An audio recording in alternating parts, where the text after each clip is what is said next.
정부가 자금 출처가 의심스러운 서울 지역 부동산 거래에 대해 오는 11일부터 합동조사에 착수합니다. 과도한 차익 거래나 증여가 의심되는 미성년자의 주택 구입 등이 집중 조사 대상인데 최근 집값 상승이 두드러진 강남 4구와 마포, 용산, 서대문구를 중심으로 강도 높은 조사를 실시할 방침입니다. 정부와 여당 청와대가 내년부터 모든 자영업자를 포함해 방문 판매원, 화물차주 같은 특수고용 노동자 27만여 명의 산재보험 혜택을 늘리기로 합의했습니다. 중소기업 사업주에 대한 산재보험 요건도 대폭 완화해 기존 50인 미만 사업장에서 300인 미만 사업장까지 확대할 계획입니다. 삼성전자가 뇌종양 치료제 발굴과 암 진단 분야를 비롯해 뇌신호 해석 등 26개 미래기술 육성을 지원하기로 했습니다. 이재용 삼성전자 부회장이 신산업 분야 기술 경쟁력 제고를 위한 사회공헌 활동의 일환으로 현재 그룹 차원에서 추진하고 있는 미래기술 육성 사업에도 한층 탄력이 붙을 것으로 전망됩니다. 서울시가 내년부터 3년간 1,000억여 원을 들여 서울 전역에서 무료로 공공 와이파이를 제한 없이 사용할 수 있도록 자체 네트워크를 구축하겠다고 밝혔습니다. 이와 함께 공공사물 인터넷망도 서울 전역으로 확대하고 공유주차와 스마트가로 등 실종 방지 등 시민 체감형 서비스를 대폭 확대해 나가기로 했습니다. 이상 오늘의 헤드라인이었습니다.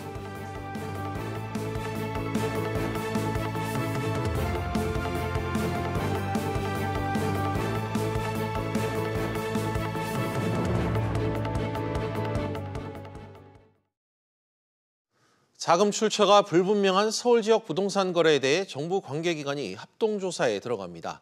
역대 가장 많은 32개 기관이 참여할 예정인데요. 자세한 내용 취재기자 연결합니다. 황인표 기자. 네, 황인표입니다. 네, 언제부터 합동조사가 시작됩니까? 네, 이번 주 금요일부터 시작되는데요. 이번 합동조사에는 국토부와 서울시, 서울 25개구 자치구 외에 국세청과 금융감독원, 행정안전부까지 참여합니다. 특히 서울 강남 4구와 마포, 용산, 성동, 그리고 서대문구에서 집중조사가 이뤄질 예정입니다. 주택거래 중에 자기 자금 없이 무리하게 남의 돈을 빌려서 나서는 부동산 거래와 함께 가족 간 대출 의심 거래와 시세보다 높거나 낮은 업다운 거래, 그리고 미성년자 거래 등이 조사 대상입니다. 앞서 한 40대 개인이 43억 원짜리 아파트를 사면서 차입금을 34억 원으로 신고한 경우도 있었고 10대 미성년자가 11억 원짜리 아파트를 사면서 자기 돈 6억 원을 신고하는 등 출처가 불분명한 돈으로 아파트를 산 경우도 있었는데요. 이 같은 의심 사례를 올해 연말까지 모두 들여다보겠다는 겁니다. 황 기자, 불법 행위가 확인되면 어떤 조치가 내려집니까? 네, 일단 수상한 거래가 드러나면 먼저 합동조사단이 소명을 요구하는데 불충분하다고 판단되면 직접 출석 조사로 이어질 예정입니다. 불법으로 분양권 등을 사고 판게 적발될 경우 경찰청에 통보되고 편법 증여는 국세청에, 불법 대출은 금감원에 내용이 통보됩니다. 이후 해당 기관에서 관련 법에 따라 처벌 수위를 결정하게 됩니다. 국토부 관계자는 조사 대상 모두에게 자금 조달 내역과 대출 증빙 자료, 통장 사본과 입출금표 등 돈이 오간 자료를 요구할 것이라고 밝혔습니다. 이와 별개로 국토부와 서울시 등 지자체는 다음 주부터 특별사법경찰관으로 구성된 부동산 시장 합동 현장 점검반도 가동할 예정입니다. 서울 대단지 아파트와 도시재생 뉴딜 사업지 가운데 과열지역을 대상으로 공인중개사의 불법 중개 여부를 살펴볼 계획인데요. 위법 사실이 확인되면 공인중개사 자격 정지 또는 영업 정지 등의 처분이 내려질 수 있습니다. 지금까지 SBS CNBC 황인표입니다. 다음 소식입니다. LG전자가 오늘 역대 3분기 기준 사상 최고치의 깜짝 실적을 내놨습니다. 스마트폰 사업 적자 폭을 줄인 것이 예상보다 좋은 실적을 낸 데 한몫한 것으로 알려졌습니다. 취재기자 연결합니다. 최나리 기자.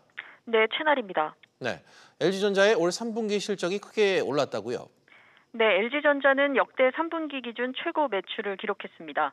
LG전자는 매출 15조 6,990억 원, 영업이익 7,811억 원을 올렸다고 잠정 실적을 발표했는데요.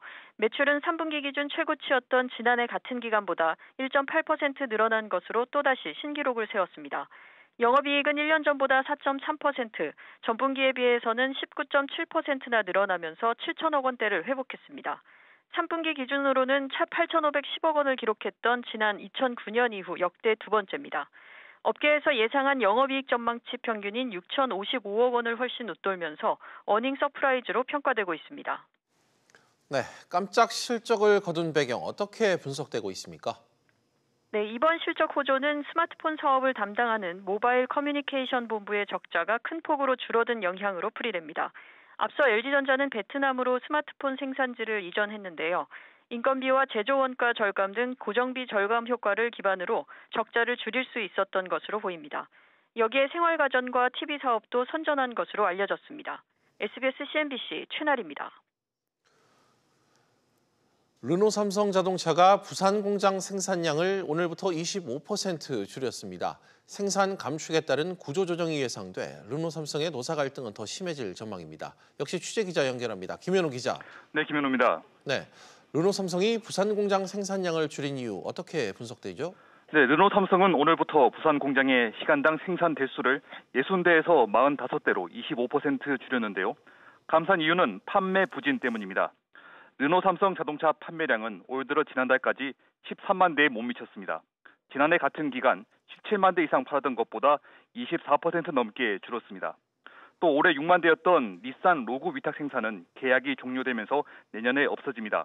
새로운 위탁 생산 물량도 정해지지 않았습니다. 기자, 이런 영향으로 사측이 구조조정을 단행할 가능성이 높아졌다고요? 네, 르노 삼성은 생산량 감축에 따라 인력 400명을 줄이기 위해 지난달 27일까지 희망퇴직 신청을 받았는데요. 신청자는 수십 명에 그친 것으로 전해졌습니다. 르노 삼성은 인력 전환 배치 등 추가 조치를 준비 중인 것으로 알려졌습니다. 노조는 지난달 법원에 감산과 구조조정을 중지할 것을 요구하는 가처분 신청을 내는 등 반발하고 있습니다. 생산량이 다시 원래 수준으로 회복되긴 좀 어려울 것 같다고요? 네, 생산량이 다시 늘어나기는 힘들다는 관측이 나오고 있습니다. 글로벌 자동차 판매 부진 때문에 닛산이 생산량을 줄이고 있어 르노나 닛산에서 신규 물량을 배정받기 힘든 상황입니다. 경기 부진 때문에 내수 시장도 부진합니다. 앞으로 생산 절벽이 더 심화될 것이란 우려까지 나옵니다. 지금까지 SBS CNBC 김현우입니다. SK그룹의 지주회사인 SK가 지난주 이사회를 열고 대규모의 자사주를 장내에서 사들이기로 결정했습니다. 회사 측은 주가 안정을 이유로 내세웠지만 증권가에서는 그룹 지배구조 개편의 신호탄이다, 이런 분석을 내놓고 있습니다. 취재기자 연결합니다. 손석우 기자. 증권가에서는 SK 자사주 매입 목적이 단순 주가 부양 목적이 아니라고 보고 있다고요? 네, 단순 주가 부양을 위한 자사주 매입이라고 하기에는 매입 규모가 크기 때문인데요. SK주는 지난 2일 이사회를 열고 내년 1월 1일까지 보통주 352만 주, 총 7,181억 원어치의 자사주를 매입하겠다고 공시했습니다. 이 자사주 매입 소식이 전해지자 20만 원대였던 SK주의 주가는 22만 원대로 껑충 뛰었습니다.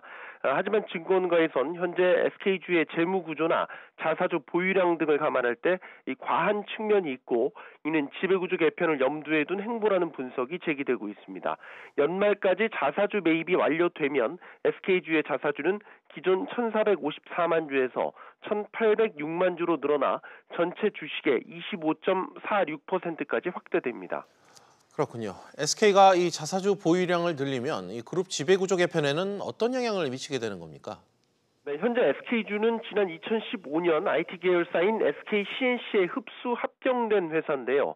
합병 전에 SK C&C는 주가 안정을 이유로 세 차례에 걸쳐 6천억 원 규모의 자사주를 매입했고 자사주 보유량이 늘면서 SK C&C의 유통 주식 수는 감소했습니다. 합병 시 신주 발행을 최소화함으로써 최태원 회장의 지분율 감소를 최소화하는 그런 효과를 거뒀습니다. SK그룹의 다음 지배구조 개편은 SK텔레콤을 투자회사와 사업회사로 인적 분할한 뒤에 SK하이닉스를 투자회사에 존속시켜서 SK주와 합병하는 시나리오가 유력하게 제기되고 있는데요. 이 시나리오대로 합병이 진행된다면 SK주의 자사주 매입은 유리한 합병 비율 산정과 최 회장의 지분율 감소 최소화를 위한 사전 작업이라는 분석입니다. SBS CNBC 손석우입니다. 20대 국회 마지막 국정감사가 닷새째 진행 중입니다. 오늘 산업부 국감에선 에너지 저장 장치 ESS와 이 탈원전 등 에너지 관련 이슈가 주요 쟁점으로 떠올랐습니다. 취재 기자 연결해 상황 들어보겠습니다. 안지혜 기자. 네, 안지혜입니다. 네, 화제가 이어지고 있는 ESS가 이 국감에서 논란이 됐다고요? 맞습니다. 오늘 산업통상자원부 국정감사에서 성윤모 장관은 ESS 배터리 화재 사고 관련 민관합동사고조사위원회 조사 결과를 바탕으로 앞으로 발화 원인과 또 여러 의문을 밝혀낼 것이라고 말했습니다. 정부가 ESS의 화재 원인조차 제대로 파악하지 못한다, 이런 국회의원들의 지적에 대한 장관의 답변이었습니다. 네, 이 문제가 논란이 되는 이유는 뭡니까? 네, 산업부가 주관한 사고조사위원회는 앞서 지난 6월에 화재 원인 조사 결과와 더불어서 안전 대책을 발표를 했는데요. 이후에도 화재가 계속되면서 부실 조사 논란이 끊이지 않고 있습니다. 특히 최근에 발생한 3건의 화재는 모두 조사위의 재발 방지 조치 이후 발생한 거라 관련 데이터가 남아 있습니다. 때문에 발화 원인을 다시 추적을 해보겠다는 게 성 장관 발언의 취지입니다. 그렇군요. 또 ESS에 들어가는 이 배터리 제조사에 대한 리콜 얘기도 나왔다면서요? 그렇습니다. 그동안 불이 난 ESS 26곳 가운데 절반이 넘는 14곳이 LG화학의 배터리를 사용한 것으로 나타났는데요. 이와 관련해서 정부가 LG화학에 비공개로 리콜을 요청했다. 이런 내용의 보도가 앞서 나왔습니다. 하지만 성 장관은 국정감사에서 사실이 아니라면서 선을 그었습니다.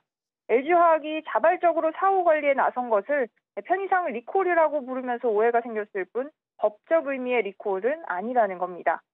이런 가운데 과학기술정보방송통신위원회 국감에서도 에너지 이슈가 논란이 됐습니다. 한빛원전 1호기 사태 등 원자력 발전소 부실 점검 문제와 또 탈원전 정책에 대한 여야 간 공방도 이어졌습니다. SBS CNBC 안지혜입니다. 서울시가 오는 2022년까지 시 전역에 무료 공공 와이파이망을 구축하겠다고 오늘 발표했습니다. 사물 인터넷을 이용한 다양한 서비스도 확대할 방침입니다. 김정현 기자가 보도합니다. 오는 2022년 서울이 무료 와이파이 도시가 됩니다. 이를 위해 서울시는 1,000억 원이 넘는 예산을 투입해 공공통신망을 확대하고 무료 와이파이 생활권을 현재의 30%에서 100%로 늘리겠다고 밝혔습니다. 차적으로 대동맥에 대한 자가통신망을 구축하고 2단계로 그 생활권 곳곳에 모셀관처럼 뻗어나가는 초연결 도시를 구성하고자 합니다. 자가통신망은 이동통신사의 회선을 빌리지 않고 시가 직접 구축하는 통신망으로 서울과 같은 대도시 전체에 깔리는 것은 이번이 처음입니다. 서울시는 기존에 구축된 자가통신망 2,800여 킬로미터에 추가로 1,300여 킬로미터를 설치할 계획입니다. 무료 와이파이가 확대되면 서울 시민들은 연간 총 3조 8천억 원의 통신비를 절감할 수 있을 것으로 서울시는 추정했습니다. 1인당 월 통신요금 5만 원을 아낄 수 있다는 계산입니다. 공공 와이파이망과 함께 사물 인터넷망도 서울 전역으로 확대됩니다. 서울시는 자가통신망을 확대 구축하면서 사물 인터넷 기지국도 추가로 설치하겠다고 밝혔습니다. 이렇게 되면 사물 인터넷 센서를 활용한 공유주차와 스마트 가로 등 노인과 아동 실종 방지 서비스도 서울 전역에서 시행이 가능해집니다. SBS CNBC 김정현입니다. 변종 대마를 흡연하고 밀수입한 흡미로 구속 기소된 이 CJ그룹 장남 이선호 씨에게 검찰이 징역 5년을 구형했습니다. 검찰은 이 씨가 밀반입한 마약류의 양이 상당하고 흡연 사실도 추가로 확인됐다며 구형 이유를 밝혔습니다. 이 씨에 대한 선고 공판은 오는 24일 열립니다. 미국 국제무역위원회 ITC가 지난 4일 홈페이지를 통해 SK리노베이션이 LG화학을 상대로 낸 배터리 특허 침해 소송에 대한 조사에 들어간다고 밝혔습니다. 특허 조사 결과 침해 판결이 내려지면 ITC는 수입 배제와 같은 금지 명령을 통해 해당 품목에 제재를 할 수 있습니다. 고소득 사업자가 지난 5년간 5조 5천억 원이 넘는 소득을 숨겨온 것으로 나타났습니다. 심기준 더불어민주당 의원실에 따르면 2014년에서 2018년 5년간 고소득 사업자 4,586명이 5조 5,743억 원의 소득을 숨겨 신고했다가 세무조사에서 적발됐습니다. 이들이 신고한 소득은 6조 3,649억 원으로 신고하지 않아 적발된 금액 규모가 비슷해 실소득의 상당 부분을 탈세를 목적으로 감췄던 것으로 추정됩니다.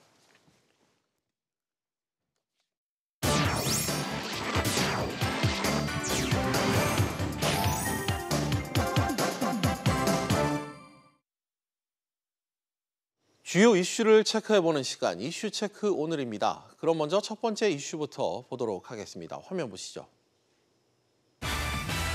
삼성 미래기술 육성 속도전. 삼성전자가 반도체 신소재와 차세대 디스플레이뿐만 아니라 의료기술 등 다양한 미래 먹거리에 승부수를 띄우고 있습니다. 최대 10년간 지원할 연구과제를 내놓은 데 이어 오는 10일에는 디스플레이 대규모 투자 발표를 앞두고 있습니다. 산업부 오수영 기자와 이 내용 짚어보도록 하겠습니다. 오 기자, 네. 먼저 이 삼성전자가 미래기술 연구과제를 추가로 이번에 선정했다고요?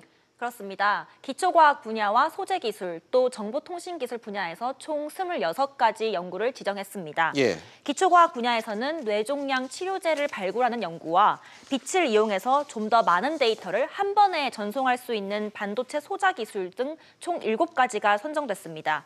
소재기술 분야로는 암 환자한테 적합한 약물을 딱 필요할 때 추천해줄 수 있는 분석장치에 들어갈 유기소재 등 10가지가 채택됐습니다. 정보통신기술 분야에서는 사람 마음속의 소리를 뇌신호로 해석해서 실제 음악으로 만드는 기술 연구 등 9개 연구가 선정됐습니다. 네, 구체적으로 이 미래 먹거리 산업을 어떻게 지원하겠다는 겁니까? 네, 삼성이 지난 2013년부터 민간 기업으로는 최초로 이런 지원 사업을 시작한 이후에 세계 기록을 경신하는 연구도 좀 나오고 있는데요. 예. 지난해 6월 삼성 미래기술 육성 사업에 선정된 서울대 한승용 교수 연구팀은 직류자기장 세계 기록을 갈아치우기도 했습니다. 이 기술을 활용한 장비가 개발될 경우에는 암 진단용 자기공명 영상장치, 즉 MRI의 해상도가 기존 우리가 쓰던 기기보다 해상도가 100배 이상 좋아질 수 있습니다. 그렇군요. 삼성은 이와 함께 또 이번 주에 디스플레이 단일 투자액으로는 사상 최대 금액을 발표할 예정이라고요? 네, 삼성 디스플레이는 오는 10일 아산 탕정 사업장에서 차세대 퀀텀닷 디스플레이에 대한 대규모 투자 계획을 발표할 예정입니다. 예. 삼성 측은 투자 규모나 대상에 대해서는 밝히지 않고 있는데요.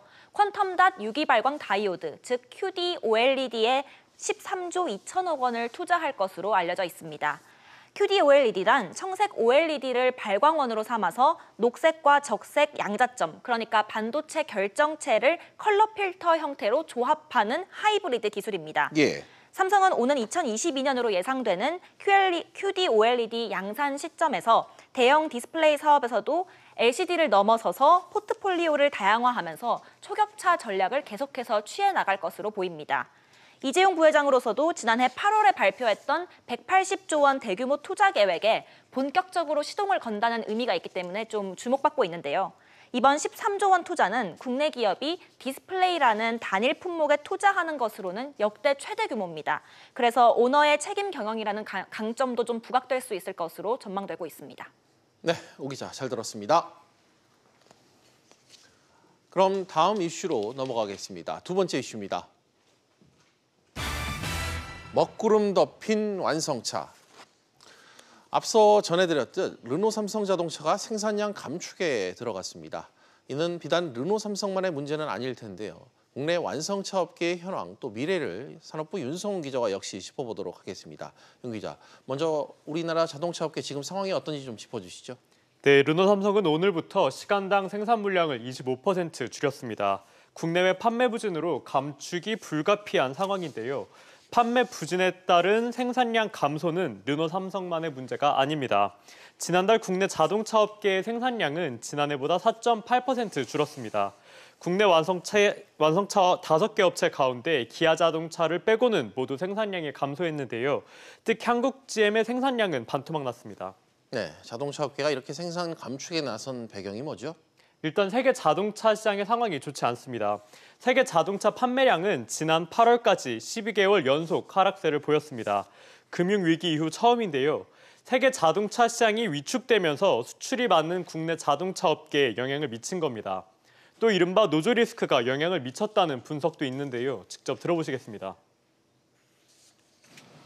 법이 정한 규정대로 노사관계나 노조 문화나 정상적인 파업조차도 이루어지지 않다라고 보면은 예측할 수 없는 나라라는 게 임금 리스크보다 더 크다는 얘기고요. 노조들의 그러한 행태는 후속 물량 확보에 상당히 부정적인 영향을. 실제로 르노 삼성은 지난해 시작된 노사 갈등의 영향으로 닛산 로그의 올해 위탁 생산 물량이 대폭 줄었고요. 내년 후속 물량은 아직 확보하지 못한 상태입니다. 예. 한국 GM의 경우도 본사 고위 임원이 노조가 파업을 계속해 생산 차질이 발생하면 물량 일부를 다른 국가에 뺏길 수 있다며 경고하기도 했습니다. 그렇군요. 앞으로의 전망도 좋지 않다고요? 네, 그렇습니다. 자동차 업계엔 빨간불이 켜졌는데요. 미중 무역 갈등이 이어지는 가운데 신흥시장으로 주목받던 인도의 수요가 꺾였기 때문입니다. 미국이 수입산 자동차에 고율 관세를 부과하는 방안을 검토하는 것도 불안 요인 중 하나입니다. 트럼프 대통령이 해외에 수입되는 차에 대한 세 부과를 유예를 시켜서 지금 연기해 놓은 상태이기 때문에 아직 결정이 안 지어져 있습니다. 25%라는 것은 미국에다가 차를 아예 수출하지 못하게 만드는 조치이기 때문에 국내 자동차 산업의 타격은 더 커질 것으로 예상을 하고 있습니다. 이에 따라 국내 완성차 업체들은 활로를 모색하기 위해 자율주행차, 친환경차와 같은 미래차에 대한 투자를 집중하고 있습니다. 네, 윤 기자 잘 들었습니다. 네, 이제 마지막 이슈 확인해 보겠습니다. 세 번째 이슈입니다. 문턱 낮춘 산재보험 가입. 일반적인 근로자들은 일하다가 다치면 산재보험 혜택을 받게 되는데 영세 자영업자, 또 화물차 기사, 방문 판매원 등은 그렇지 못한 게 현실입니다.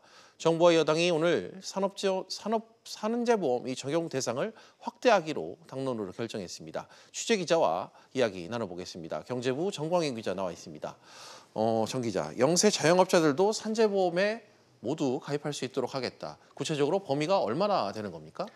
네, 종업원 없이 혼자 일하는 자영업자들이 대략 132만 명 정도 되는데요.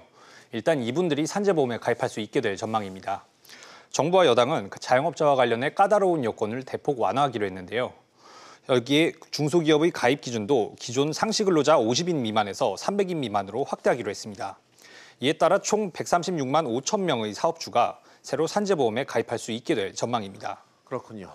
영세 자영업자뿐만 아니라 이 또 명목상 개인 사업자지만 근로자나 마찬가지인 이 특수고용 직군에 대한 산재보호상도 좀 확대될 것이다. 이런 얘기가 나오네요. 네, 대표적인 특수형태 고용직으로는 화물기사나 혹은 학습지 교사 등이 이제 대표적인데요. 현재 전체 특수고용직의 규모는 40여 개 직종에서 최대 221만 명으로 추산됩니다. 하지만 이 가운데 산재를 적용받고 있는 대상은 보험 설계사 등 9개 업종 47만 명에 불과한 상황인데요. 정부는 오는 2021년까지 특수고용 산재 적용 범위를 단계적으로 확대하기로 했습니다. 이에 따라 최대 27만 4천여 명의 특수고용직이 산재보험법을 적용받을 수 있게 될 전망입니다. 정 기자, 구체적으로 어떤 직군, 업종이 좀 포함되게 되는 걸까요? 네, 그간 사회안전망의 밖에 놓여 있다고 지적받아왔던 직군들이 대거 포함됐는데요. 특정 운송회사와 사실상 전송 계약을 맺는 지입차주 등 화물기사 7만 5천 명이 산재 적용을 받을 수 있게 됩니다. 국토부 공표운임과 원가에 산재보험료를 반영하는 등 영세차주의 보험료 부담 완화를 위한 조치도 추진할 예정인데요. 홀로 일하는 소형가전 설치기사나 대여제품 점검원, 방문 판매원에게도 산재보험을 적용하기로 했습니다. 그렇군요. 그런데 이렇게 산재 범위가 확대되면 당연히 늘어나는 재원 부담이 걱정일 텐데 좀 구체적인 언급이 있을까요? 네, 고용노동부 측은 현재로서는 보험료 인상 계획은 없다고 선을 그었습니다. 고용부는 자영업자와 중소업체들의 기존 가입률에 비춰볼 때 새로 가입 대상에 포함된 136만 명 가운데 1% 정도가 산재보험 가입을 신청할 것으로 예상하고 있는데요. 이 사업주들은 보험료 전액을 스스로 부담하게 되고 특수고용직의 경우엔 회사와 특고가 반반씩 부담하게 됩니다. 이와 관련해 고용부 관계자는 새로 들어오는 보험료도 있고 추가 부담이 발생할 경우엔 기금 운영 수익에서 충당할 수 있을 것으로 보인다고 말했는데요. 신규 가입자들의 보험료 부담 절감 방안과 관련해선 국회에서 관련법 진행 상황에 따라 대처하겠다고 밝혔습니다. 네, 정 기자 잘 들었습니다. 퀴즈 플러스 계속해서 오후 토론으로 이어가겠습니다. 오후 토론은 시청자 여러분들도 유료 문자 100원으로 의견 보내주시면 실시간 토론에 참여하실 수 있습니다. 샵 3698번으로 많은 참여 부탁드리겠습니다.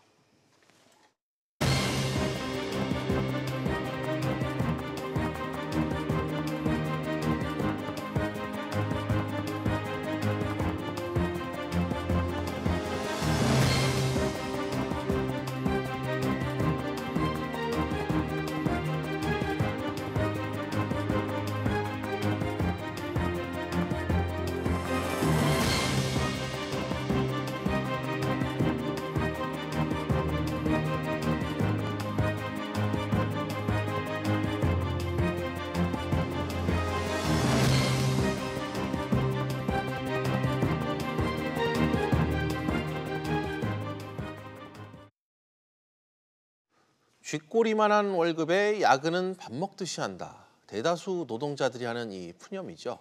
그래서 지난해 도입된 주 52시간 근무제가 이 같은 노동자들의 삶을 어떻게 바꿀지 사회적 관심이 상당히 뜨거웠습니다. 하지만 아직 주 52시간 근무제가 여전히 잘 안착될 수 있을지 의문이 남아있는 그런 상황이죠. 주 52시간 근무제가 남긴 명과 암, 오늘 두 분의 전문가 모시고 역시 이야기 나눠보겠습니다. 김광석 한국경제산업연구원 경제연구실장 그리고 박영기 노무사 나오셨습니다. 두 분 어서 오십시오. 네, 안녕하세요. 안녕하세요. 네. 먼저 김 실장님께 여쭙도록 하겠습니다. 네. 사실 지금이야 사회적으로 문제시되고 있지만 장시간 노동, 이 저임금 노동 구조, 우리나라가 낮은 노동 생산성에도 불구하고 성장을 거듭할 수 있었던 그간의 배경 아니었겠습니까? 예, 중요한 배경 중에 하나였다라고 생각해 볼 수 있겠습니다. 결국 경제 규모가 커진다라는 얘기는 기업의 생산 규모가 커진다라는 얘기랑 유사하다고 볼 수 있겠습니다. 그럼 그 생산하는데 뭐가 들어가냐? 소위 이제 생산의 3요소라고 하는 노동, 토지, 자본. 그 중요한 세 가지 요소 중에 하나가 노동인데 한 단위 노동을 투입할 때 같은 생산을 가져간다면 한 단위 노동이 더 많이 생산할 수 있으면 좋겠죠. 그렇다면 이제 생산성이 높아지는 거라고 볼 수 있겠는데 그런 의미에서 이제 우리나라가 OECD 회원국 중에서 연평균 근로시간 기준으로 2위 정도 되고요. 또 장시간 근로자라고 하는데 50시간 이상 일주에 50시간 이상이라는 근로자를 장시간 근로자라고 표현하는데 또 장시간 근로자도 OECD 회원국 중에서 한 3, 4위 정도 됩니다. 이렇게 장시간 근로한 소위 우리의 베이비붐 세대라고 할 수 있는 이 세대들이 또 굉장히 가정을 뒤로 하고 회사에서 열심히 일해서 일궈낸 또 경제 규모가 아닌가 이렇게 또 생각해 볼 수도 있겠습니다. 알겠습니다. 그간의 우리 노동 환경에 대한 개략적인 설명을 실장님께서 해주셨습니다. 노무사님, 그렇지만 이 시대가 많이 흘렀습니다. 생활의 일과 생활의 이 불균형 문제, 이런 부작용은 52시간에 대한 뭐 여러 가지 시행에 앞서서 부작용으로 노출이 됐었는데 노무사님, 이 명과 암에 있어서 암에 대한 부분을 좀 설명을 해주시죠. 일단 이제 그 노동시간 단축은 사실은 이제 뭐 노동운동이 처음 시작될 부터 하여튼 100여 년간 지속돼 왔던 문제고요. 거꾸로 간 적은 없습니다. 그러니까 이제 쭉 줄어들어 온 추세인데 우리나라가 이제 OECD로 보면 이제 경제 규모가 한 11위 정도 합니다. 12에서 12 왔다 갔다 하다 이제 11위 정도 하는데 말씀하신 대로 이제 연평균 1인당 노동시간이 한 2,000시간이 넘습니다. 그러면 말씀하신 대로 멕시코 다음으로 거의 한 2위 정도 차지하는 그래서 이 11위 규모에 맞게끔 노동시간이 좀 줄어야 되는 게 좀 당연한 것 같아요. 그게 한 연간 한 1인당 1,800시간 정도 되는 거거든요. 이제 그 기준을 좀 맞춰야 되지 않을까 생각 들고요. 그 노동 생산성을 높이기 위해서도 이게 근로시간을 줄이는 게 오히려 노동 생산성을 높일 수 있을 것 같습니다. 그리고 이제 4차 산업혁명 시대라고 하잖아요. 그러니까 인공지능, AI 뭐 이런 걸 대표되는데 그 저숙련 이제 노동을 가지고는 이제 세계적으로 경쟁하기가 어렵습니다. 그래서 그런 측면에서도 좀 어려움은 있지만 이제 노동시간 단축을 통해서 또 경쟁력을 좀 강화시키는 그런 계기가 돼야 될 것 같습니다. 알겠습니다. 노무사님께서도 역시 개략적인 부분을 지적을 해주셨습니다. 실질적인 부분을 하나 더 여쭙도록 하겠습니다. 노무사님께서는 현장에서 일선에서 그 노동자들을 마주할 때가 많으시잖아요. 많습니다. 실제 근로시간 또 임금 측면에서의 고민 상담 좀 어떻습니까? 거의 주로 임금 체불과 근로시간 문제입니다. 그러니까 임금 체불을 하면 이제 근로시간 산정과 관련된 이제 분쟁 때문에 발생하는 게 대다수고요. 작년 임금 체불 규모가 1조 7천억 원입니다. 이것도 줄어들지가 않고 우리나라 계속 늡니다. 그리고 이 근로자 수만 해도 57만 명에 해당되고요.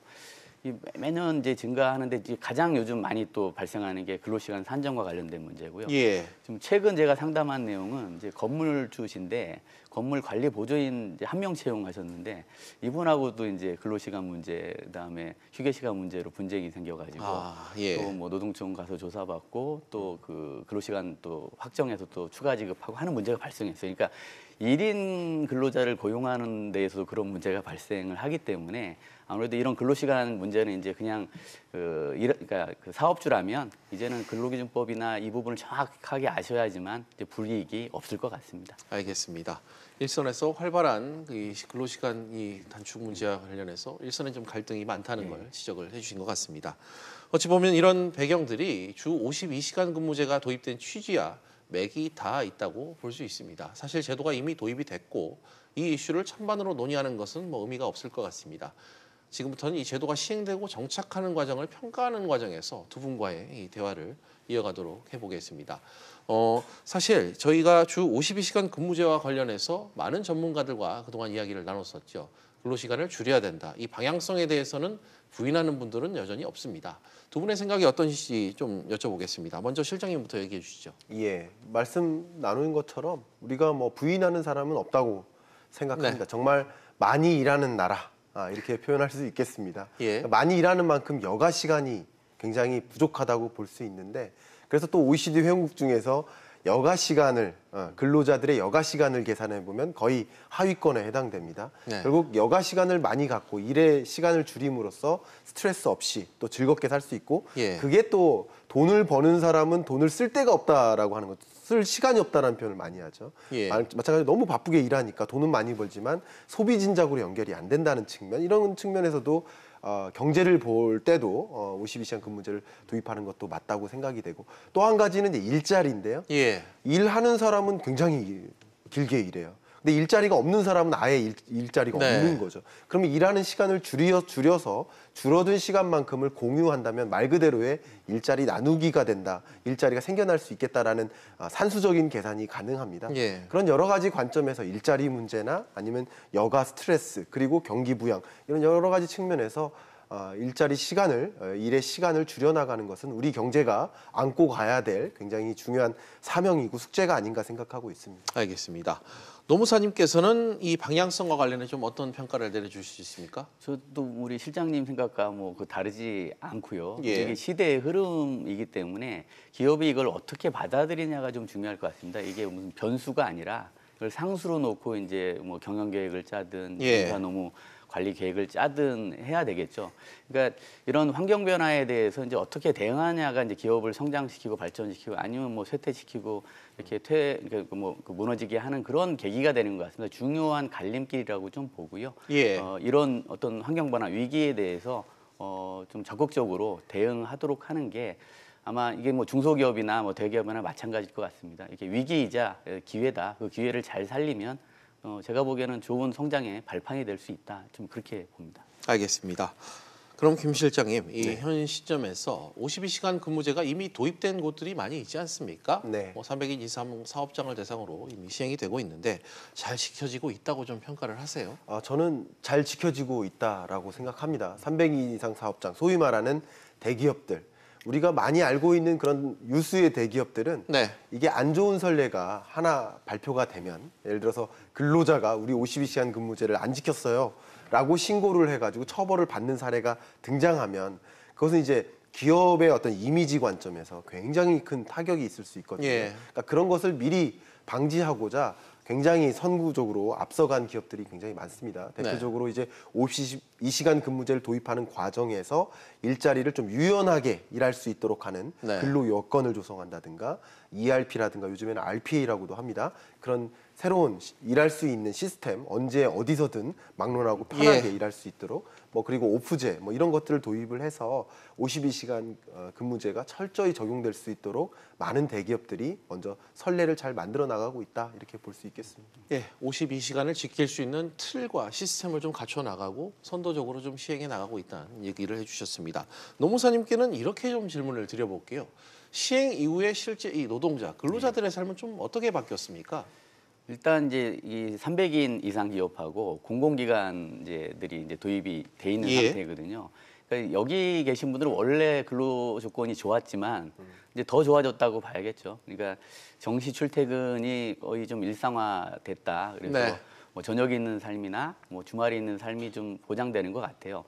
이제 좀 안타까운 거는 이제 그 중소사업주 지금 뭐 중소사업장에 근무하는 이제 근로자들 입장에서는 좀 상대적 박탈감을 좀 느낄 수 있을 것 같다는 생각이 좀 들어요. 근데 이러다 보면 이제 그 근로자뿐만 아니라 사업주들의 생각도 좀 많이 바뀌었습니다. 그러니까 예전에 제가 직장 다닐 때만 해도 뭐 그 사업주는 그 빌딩의 층에 불이 어디 팀에 불이 켜져 있나, 어디 새벽까지 언제 하나 이걸 보고 이제 높은 고가를 줬다고 했는데요. 요즘 그러면 이제 반대로 고가가 안 좋습니다. 정시 출퇴근 시키는 그런 이제 관리자가 오히려 평가를 받는 상황이기 때문에 그런 면에서 이제 근로자 측도 그렇고 사업주도 그렇고 많이 인식이 바뀌었다. 뭐 이게 300인 이상 사업장에서 국한돼서는 그렇게 말씀드릴 수 있을 것 같습니다. 알겠습니다. 지금부터는 300인 이하 사업장에 대해서도 좀 짚어볼게요. 실장님, 네. 아직 현장에서 300인 이하 사업장에 대해서는 준비가 되지 않았다. 네. 뭐 중소기업계에서도 꾸준히 의견을 개진하고 있고 네. 이런 부분 좀 어떻게 평가하십니까? 저도 이제 2020년 경제 전망 이런 주제로 이제 강연을 많이 하는 사람으로서 여러 기업의 C 레벨과 인사 담당자나 여러 사람들을 만나오고 있습니다. 근데 대기업들은 좀 선구적으로 내년 경제 어떻게 흘러갈 것인가를 뭐 유명한 명사를 불러서 강연을 듣는다든가 어떤 방식이든 그 미래에 어떤 변화가 있을 것인지에 대해서 대처하고 준비해 나가는 모습들이 역력히 보입니다. 예. 근데 중소기업들은 굉장히 안타까운 것이 오늘 내일이 신경 쓰이는 거지 내년을 바라볼 만한 시간적인 여유가 없는 경우도 굉장히 많아요. 그래서 그런 중소기업 대표님들께 내년에 중요한 이슈로서 52시간 근무제 도입 이런 것에 대해서 철저하게 준비가 필요하다라는 말씀을 드리면 놀라세요. 이게 처음 듣는 정보인 것처럼. 그만큼 먼 미래, 이게 먼 미래는 아니지만 1년 후의 미래도 그렇게 유심히 관찰하고 어떻게 준비해야 되고 어떤 위협이 있는지를 들여다보는 그런 준비가 덜 되어 있기 때문에 지금 이렇게 적용하는 과정에서 좀 우당탕탕하는 그런 연착륙이 아닌 경착륙이 으로 연결되지 않을까 하는 걱정이 나름 되고도 있습니다. 네, 당장 올해도 이제 뭐 10월이 됐고 얼마 석 달도 채 남지 않은 상황인데 대비가 좀 되지 않는 현실이 좀 반영된 것 같습니다. 때마침 시청자 의견이 지금 실장님께서 말씀하신 부분과 맥을 좀 같이 하는 의견이 왔습니다. 지금 제가 다니고 있는 회사는 인원 충원을 하지 않습니다. 52시간 지키지도 않고 52시간이 넘는 근무를 하니 교육조라고 해서 52시간 꼼수를 부리기도 합니다. 월급에도 교육 수당이 나오고 있다고 하고요. 뭐 이런 의견 지켜지지 않고 있다는 일선의 의견이 좀 와 있는 상태입니다. 계속해서 시청자 의견 계속해서 보내주시기 바랍니다. 노무사님, 실제로 얼마 전 중기중앙회에서죠. 이 정부의 1년 유예 방안을 요청한 것으로 알고 있습니다. 역시 뭐 급격한 인건비 부담 그 문제가 가장 클 것이고 이에 따른 이 설비 투자 감소 등의 우려가 좀 큰 것 같은데 이 부분을 좀 일선에서 어떻게 평가하고 계십니까? 일단 이제 이 근로시간 단축과 관련된 근로기준법 개정이 이제 2018년 3월에 공포가 됐습니다. 그러니까 시행한 지도 1년 반이 넘었죠. 근데 그동안 이제 언론에서도 많이 다뤄져서 상당수 이제 사업주는 이제 이 내용에 대해서는 이제 인지를 하고 있다고 보입니다. 그래서 300인 이상 사업장에서는 지금 큰 문제 없이 진행이 되고 있고요. 이제 문제는 이제 내년에 299인 까지죠. 50인 이상 사업장이 좀 이제 어려움이 예상되는 건 좀 맞는 것 같습니다. 근데 이제 이 어려움도 사실은 이제 극복을 해야지 지금은 법으로 이렇게 돼 있는 겁니다. 이거를 정부라고 이 법을 뭐 어겨서 그 시행을 뭐 바꿀 수는 없습니다. 그러니까 그런 부분에 대해서는 이제 우리 그 사업주나 특히 노동자, 근로자들이 좀 머리를 맞대야 될 것 같아요. 그리고 지금 그러니까 50인에서 300인 이하 사업장의 이 스펙트럼이 너무 큽니다. 사실은 제가 보기에는 100인 이하와 뭐 200인 이상 사업장은 완전히 상황이 다르거든요. 그래서 그런 부분을 좀 차등 있게 좀 지원하거나 컨설팅할 수 있는 그런 뭐 지원 방안이 좀 마련되면 좀 좋을 것 같습니다. 그래서 차등 있게 하는 게 맞겠다. 지금 50인 사업장과 299인 사업장은 전혀 다른 세계거든요. 그래서 그런 부분을 좀 디테일하게 좀 지원할 수 있는 방안을 좀 찾아보는 게 좀 좋을 것 같습니다. 300인 이하 사업장 중에서도 스펙트럼이 넓기 때문에 좀 차등 적용의 필요가 있다는 의견을 개진해 주셨습니다. 실장님, 실제로 뭐 앞서 말씀도 해주셨습니다만 이렇게 시행이 당장 이게 맞닥뜨릴 경우 내년에 당장 기업들 입장에서는 인력 감소로 좀 대응할 것 같은데 부작용이 만만치 않을 것 같아요. 그런 부분이 가장 걱정되는 부분입니다. 경제가 탄탄하지 않고 어려운 상황입니다.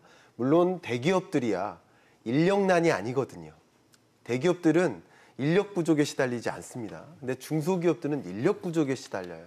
근데 인력을 충원하고 싶어도 온다는 인력이 없는 상황의 기업들. 그럼 그런 기업 입장에서는 일의 시간마저 줄여버린다면 당장 굉장한 타격이 있을 수 있다는 거죠. 그런 부분들이 굉장히 걱정이 많이 되는 상황이라고 볼 수 있겠습니다. 이런 부작용을 좀 완화해 나가는 과정에 어떤 정책들이 모색되어야 될 것 같고요.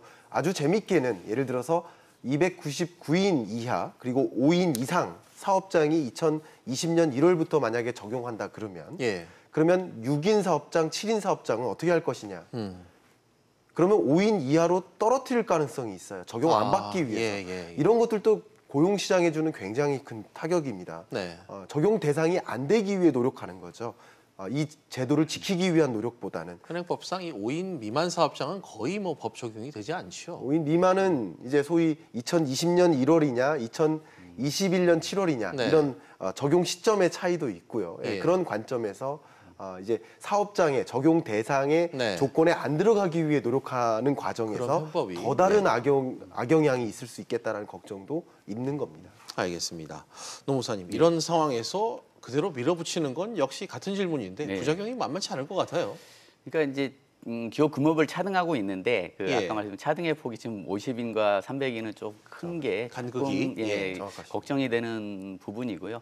아까 5인 이하 사업장은 사실은 근로시간 적용 제한이 없습니다. 예. 지금도 그렇고 앞으로도 뭐 그렇습니다. 그래서 네. 5인 이상 사업장이 2021년 7월부터 예. 적용이 되는 거고요.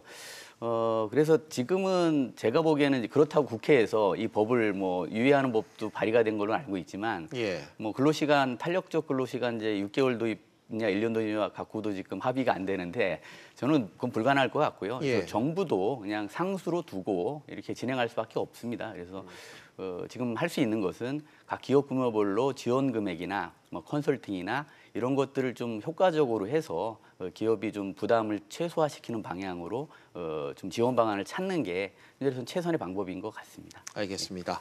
이런 가운데 문재인 대통령이 최근 경제단체장들을 만나 정부 차원에서 이 부분에 대한 보완책을 마련하고 있다. 이런 입장을 밝혀서 눈길을 끌었습니다. 실장님, 정부 차원에서 대통령이 직접 이렇게 52시간제 시행 보완책 발표 방침을 밝힌 건 처음인데 어떤 의미로 봐야 될까요? 어쨌든 기존에 적용하기로 했던 계획과는 조금 차이가 생길 수 있겠다라는 생각입니다. 그 차이는 어떤 부분이 가능할지를 좀 논의해 보는 것이 중요할 것 같은데요. 대표적으로 대기업을 중심으로 300인 이상 사업장이 52시간 근무제를 적용할 때도 유예 기간을 뒀었습니다. 역시 2020년 1월 1일부로 중소기업들에게 적용이 되지만 처벌에 유예 기간을 둘 가능성이 있다. 첫 번째. 그 두 번째는 방금 노무사님께서 정말 잘 말씀해 주셨는데요.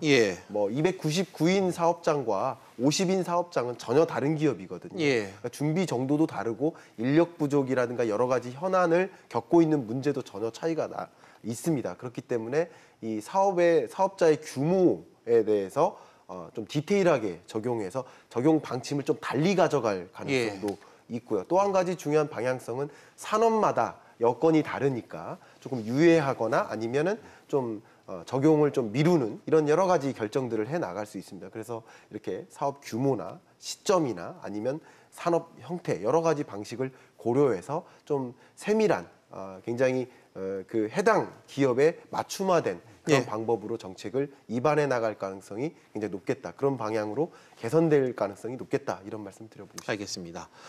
노무사님, 아직 구체적인 방안은 밝혀진 게 없습니다. 그런데 좀 보완 가능한 그런 부분이 있다면 한 말씀 부탁드립니다. 이제 그 가장 그러니까 그 대안으로서 말씀 나오는 게 그 이제 처벌 조항이 있거든요. 이 근로시간을 위반하면 사업주는 2년 이하의 징역 또는 2천만 원 이하의 벌금에 처해지는 거예요.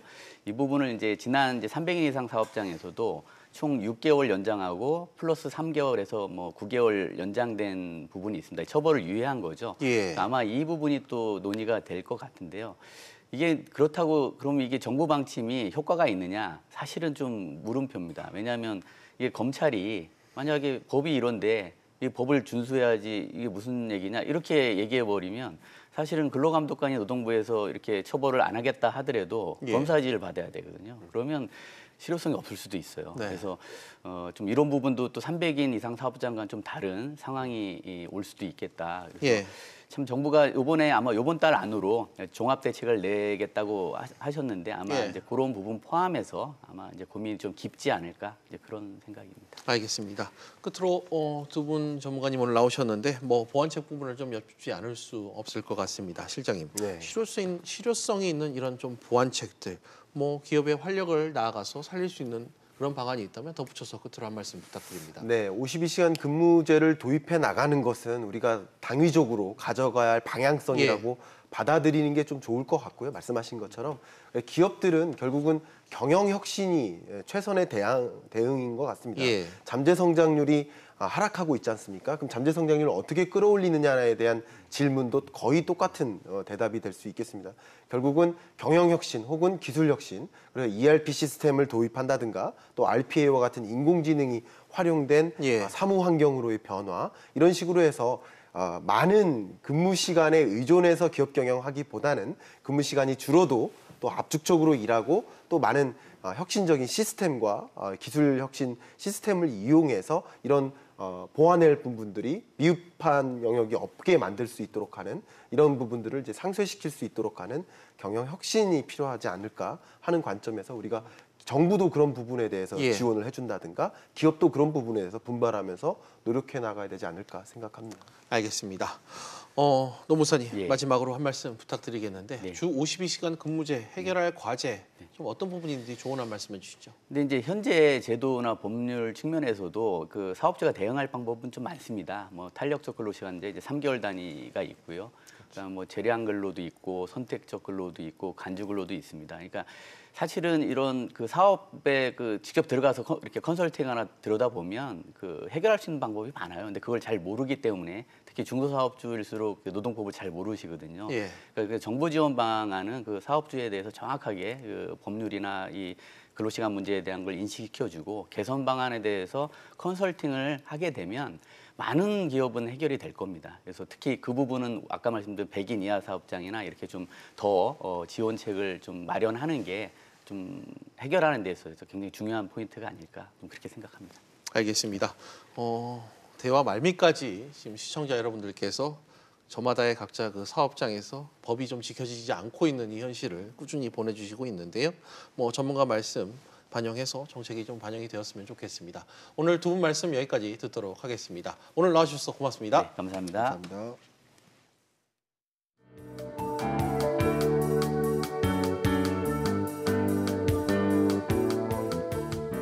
안녕하세요. K웨더 라이프스타일 예보 김단비입니다. 내일은 전국이 대체로 맑고 선선한 가을 날씨를 보이겠습니다.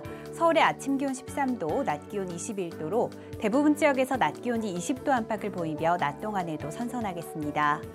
맑고 선선한 데다가 공기도 청정해서 바깥 활동하기 참 좋겠는데요. 전국의 미세먼지 농도 좋음 단계가 예상됩니다.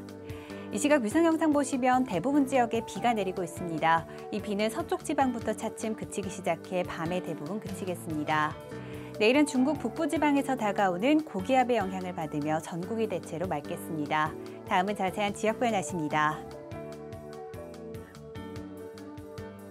중부지방은 대체로 맑은 가운데 낮 기온 20도에서 22도 분포를 보이며 선선하겠습니다.